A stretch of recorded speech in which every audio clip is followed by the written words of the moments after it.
Assalamualaikum warahmatullahi wabarakatuh. Shalom, Om Swastiastu, Namo Buddhaya, dan salam kebajikan. Kami mahasiswa dari Sekolah Tinggi Ilmu Administrasi Amutai, Program Studi Administrasi Publik, Semester 1, Lokal G Reguler. Video ini dibuat untuk memenuhi tugas dari Asas-Asas Manajemen dengan dosen pengampu, Bapak Fahri Esos MAP, dengan judul materi Evaluasi Manajemen.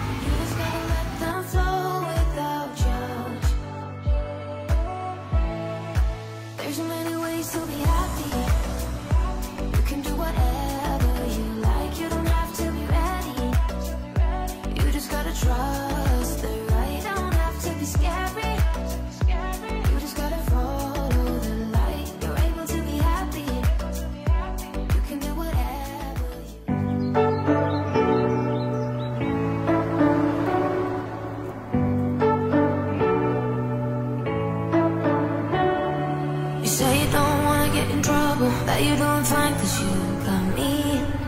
I don't wanna break your little bubble, but you gotta wake up to reality. Cause I can see your eyes, your head is full of dreams. Tears are a proof of failure. You just gotta let them flow without judge. There's so many ways to be happy. Kami dari kelompok 4 terdiri dari 11 orang yang masing-masing bekerja sama dalam memenuhi tugas ini. Putri Napisa, NPM 2022376. Ferdinand, NPM 2022348. Ayu Elisa, NPM 2022343. Salapudin, NPM 2022383. Nahdia Aisyah, NPM 2022369. M. Nazarudin Abdillah, NPM 2022357. Normaliani Kartika, NPM 2022373. Muhammad Amin, NPM 2022362. Nopitasari, NPM 2022374. Muhammad Hidayat, NPM 2022363. Lisa Iliani, NPM 2022365. Secara garis besar, controlling terbagi menjadi dua fase, yaitu fase pengawasan, fase evaluasi, dan fase perbaikan. Evaluasi adalah fase controlling untuk menilai dengan maksud membandingkan hasil pekerjaan bawahan atau actual result dengan alat pengukur standar yang sudah ditentukan. Pengertian evaluasi manajemen. Evaluasi adalah penilaian ataupun kegiatan untuk mengumpulkan informasi tentang sesuatu yang telah dikerjakan. Sedangkan manajemen sendiri mempunyai pengertian suatu proses kegiatan yang meliputi perencanaan, pengorganisasian, penggerakan, dan sebagainya.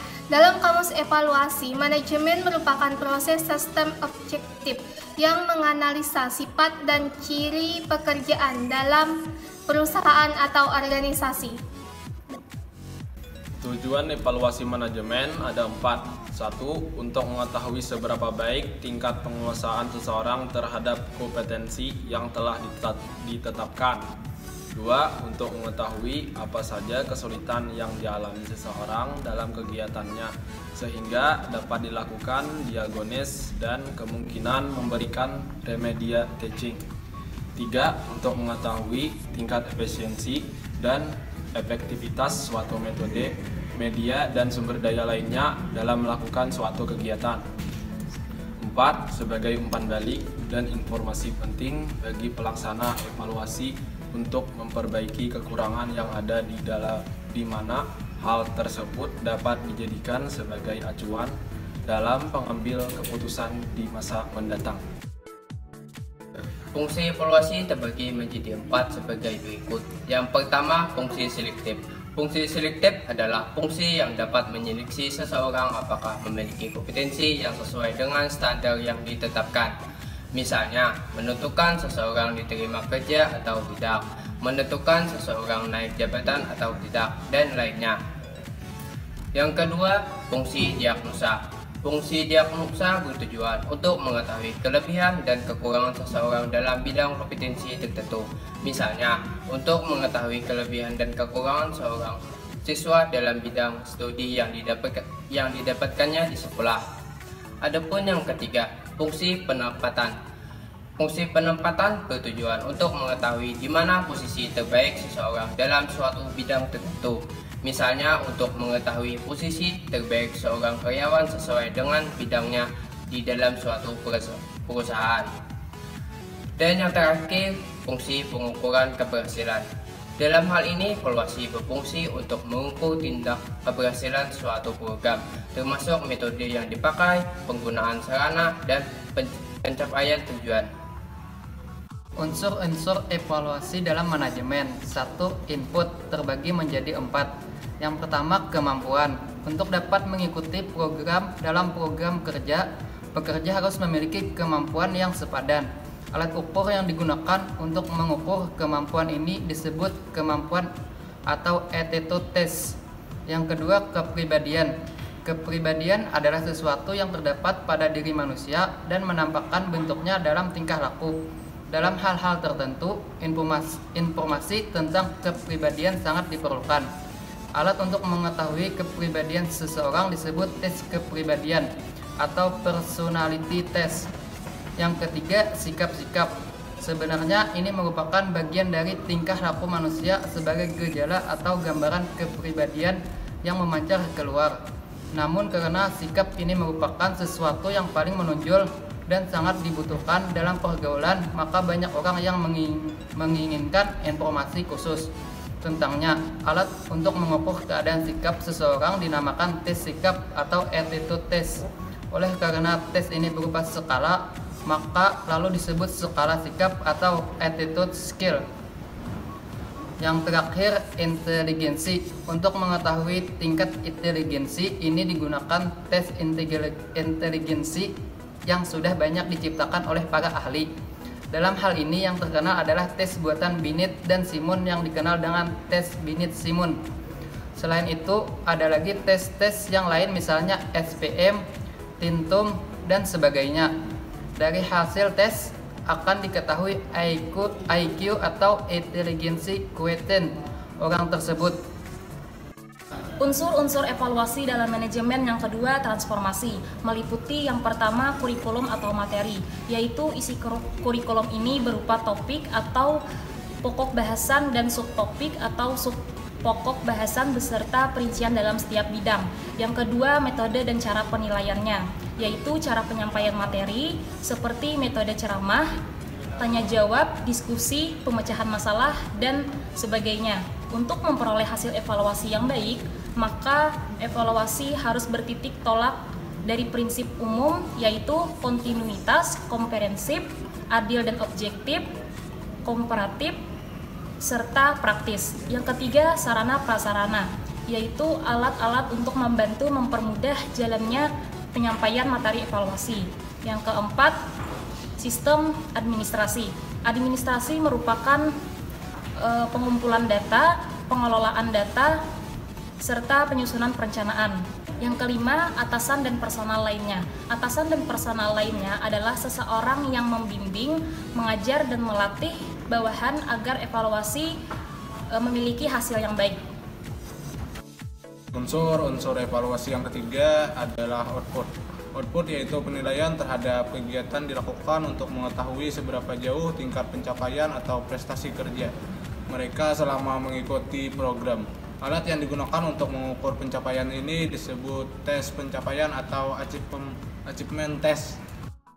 Jenis evaluasi. 1. Menurut waktu, pelaksanaan dibedakan menjadi 2 jenis, yaitu yang pertama, evaluasi formatif, dilaksanakan pada saat pelaksanaan prioritas, fokus prioritas atau program prioritas, dengan tujuan memperbaiki tujuan pelaksanaannya. Temuan utama biasanya berupa masalah-masalah dalam pelaksanaannya. Yang kedua, evaluasi sumatif dilaksanakan pada saat prioritas, fokus prioritas atau program prioritas sudah selesai diselenggarakan, bertujuan untuk menilai hasil pelaksanaan. Temuan utama berupa capaian-capaian prioritas dari pelaksanaan prioritas atau kegiatan prioritas. Prinsip evaluasi. Prinsip-prinsip dalam melakukan evaluasi antara lain: yang pertama, berprinsip keseluruhan. Dalam evaluasi, seharusnya evaluasi tersebut dilaksanakan secara keseluruhan, yaitu menyeluruh ke semua bagian, sehingga evaluasi dapat dikatakan baik karena semua pihak yang dievaluasi dapat melaksanakannya semua. Dengan kata lain, evaluasi hasil belajar harus dapat mencakup berbagai aspek. Yang kedua, berprinsip kesinambungan. Yang dimaksud di sini adalah sebagai suatu evaluasi dapat dikatakan menjadi baik jika evaluasi itu dilakukan secara sambung menyambung dan dilakukan dari waktu ke waktu. Yang terakhir, berprinsip objektivitas prinsip. Objektivitas mengandung makna bahwa evaluasi dapat dinyatakan sebagai evaluasi yang baik apabila terlepas dari faktor-faktor yang bersifat subjektif. Maka dalam melaksanakan evaluasi, sebaiknya senantiasa berpikir dan bertindak secara wajar, menurut keadaan yang senyatanya tidak dicampuri oleh kepentingan-kepentingan yang bersifat subjektif. Maka prinsip objektivitas ini sangat penting dilakukan. Tahapan-tahapan evaluasi yang umum digunakan. Pertama, menentukan apa yang akan dievaluasi dalam bisnis. Apa saja yang dapat dievaluasi dapat mengacu pada program kerja perusahaan. Di sana banyak terdapat aspek-aspek yang dikiranya dapat dan perlu dievaluasi. 2. Merancang desain. Kegiatan evaluasi sebelum dievaluasi dilakukan, tentukan terlebih dahulu desain evaluasinya agar data yang apa saja yang dibutuhkan, tahapan-tahapan kerja apa saja yang dilalui, siapa saja yang akan dilibatkan, serta apa saja yang akan dihasilkan menjadi jelas. Pengumpulan data. Berdasarkan desain yang telah disiapkan, pengumpulan data dapat dilakukan secara efektif dan efisien, yaitu sesuai dengan kaidah-kaidah ilmiah yang berlaku dan sesuai dengan kebutuhan dan kemampuan. Prosedur evaluasi selanjutnya. Yang pertama, pengolahan dan analisis data.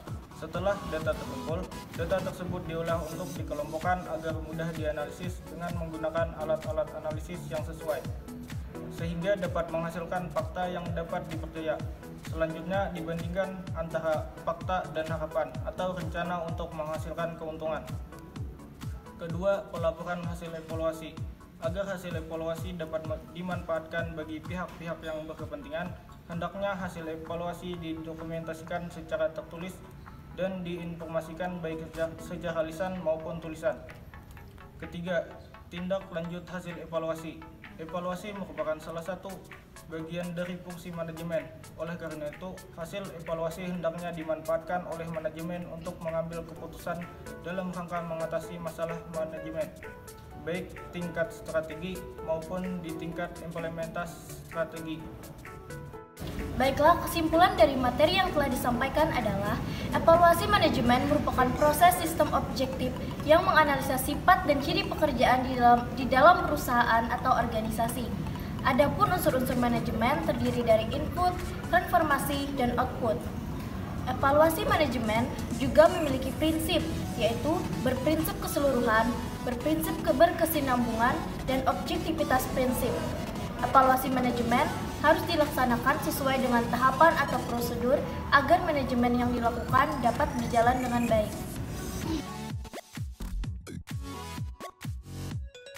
Demikian presentasi dari kelompok kami. Saya Putri Nafisa selaku moderator mengucapkan terima kasih. Wassalamualaikum warahmatullahi wabarakatuh.